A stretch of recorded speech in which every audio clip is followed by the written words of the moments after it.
February 24th, 2023, Herndon, Virginia. A quiet suburban street.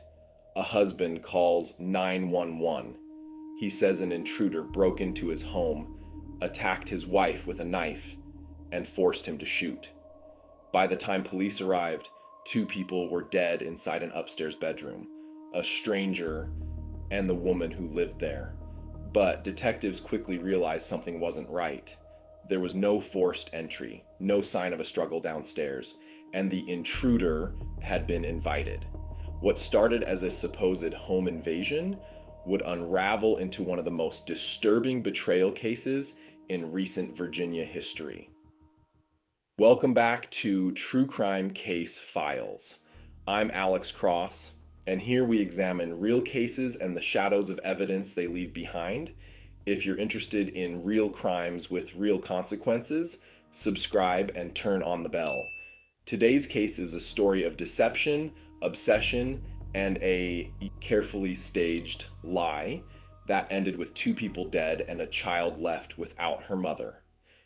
Christine Banfield was 37 years old, a pediatric intensive care nurse. Her job was to care for the sickest children, the ones fighting for their lives. Friends described her as compassionate and hardworking. She lived in a suburban home in Herndon, Virginia, with her husband, Brendan Banfield, and their young daughter.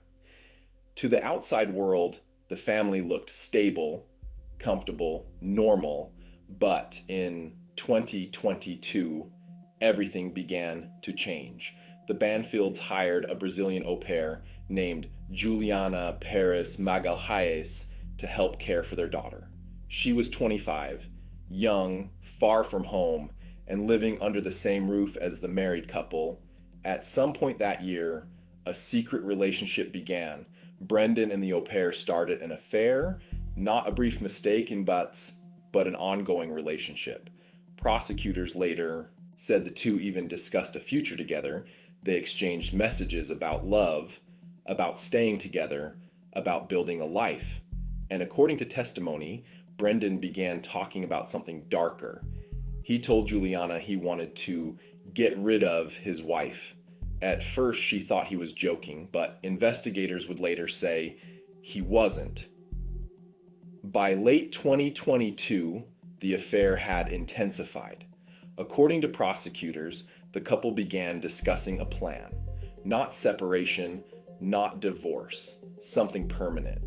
Brendan allegedly wanted out of the marriage without losing money, without losing custody, and without the complications of divorce.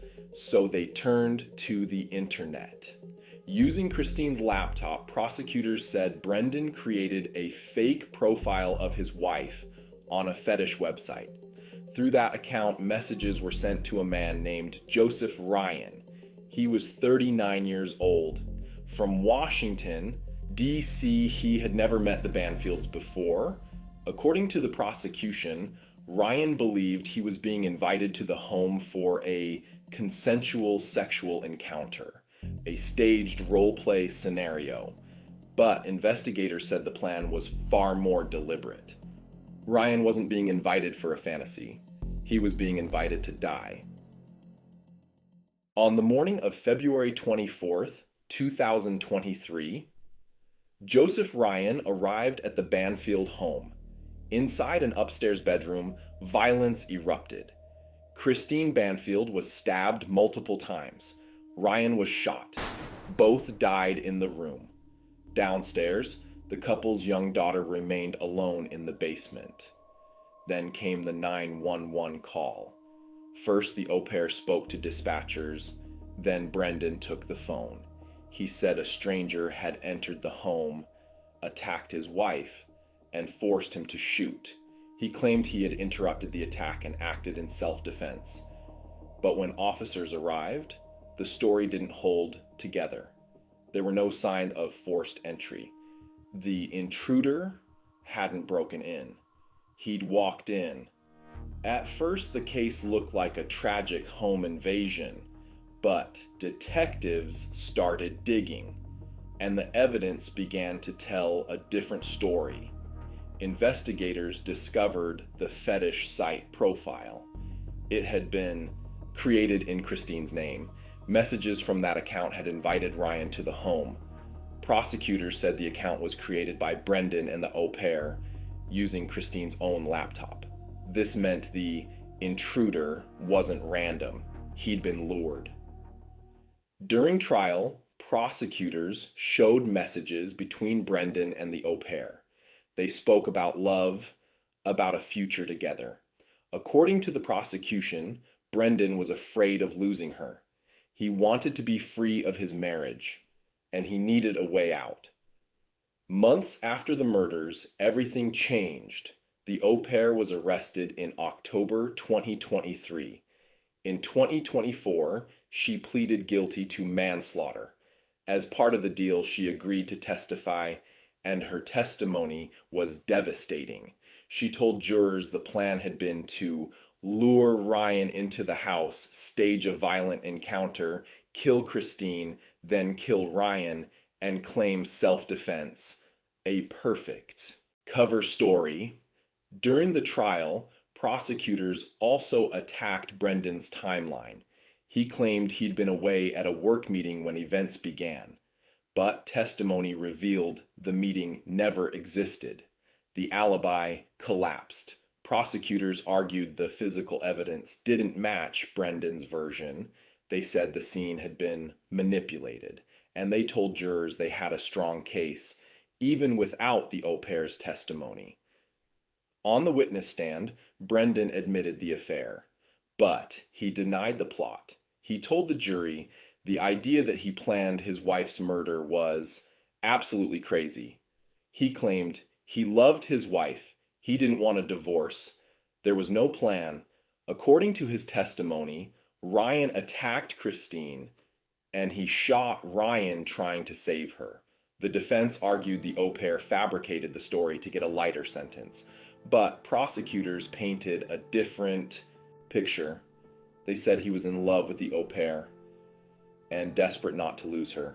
So he designed a plan: kill his wife, kill the stranger, and walk away as a hero.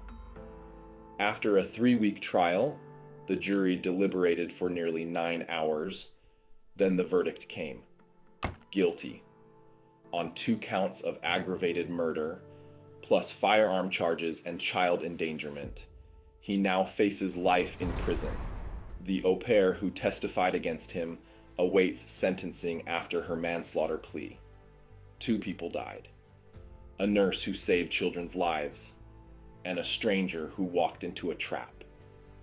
What began as an affair ended in a double murder: a husband who didn't want a divorce, an au pair who became an accomplice, and a man who believed he was entering a fantasy, but instead entered a crime scene.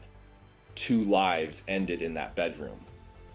But the real weapon wasn't the knife or the gun, it was betrayal.